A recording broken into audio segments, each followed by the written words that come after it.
নমস্কাৰ বন্ধু-বান্ধৱীসকল, কি খবৰ আপোনালোকৰ? আশা কৰোঁ আপোনালোকৰ ভালেই, আমাৰো ভালেই বৰ্তমান।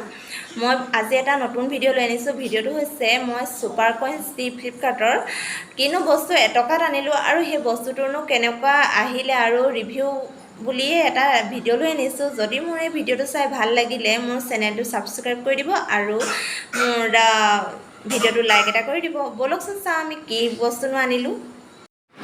এয়া দেখিছে 500 ml 200 ml 300 ml 100 ml এনেদৰে আছিলে। মই যেতিয়া ফ্ৰী থাকোঁ তেতিয়া মই ফ্লিপকাৰ্টৰ এইবিলাক গেম খেলোঁ আৰু ফ্লিপকাৰ্টৰ এইবিলাক গেম খেলি মই 21টা কণ্টেইনাৰ এটকাত মই কিনিবলৈ পাইছোঁ। যথেষ্ট ভাল লাগিছে কিছুমান ক্ষেত্ৰত যে এটকাতে মই ইমানখিনি কণ্টেইনাৰ পাইছোঁ আৰু বহুতখিনি অপশ্যন থাকে আচলতে, কিন্তু মই এই কণ্টেইনাৰটোৱে কিনিছোঁ। আৰু কি জানে, এটকাত 21টা একদম ভাল কোৱালিটিৰ মই কণ্টেইনাৰ পাইছোঁ বুলিয়ে ক'ব লাগিব। যথেষ্ট ভাল হয়। আপোনালোকে টিফিন হিচাপেও ব্যৱহাৰ কৰিব পাৰে সন্তানৰ, বা আপোনালোকে যদি নিজে অফিচলৈ যায় তেতিয়াহ'লে আপোনালোকে টিফিন হিচাপেও সৰু সৰু কণ্টেইনাৰবিলাক ব্যৱহাৰ কৰিব পাৰে। আৰু আমাৰ গৃহিণীসকলক বিশেষকৈ পাকঘৰত যথেষ্ট কণ্টেইনাৰৰ প্ৰয়োজন হয়।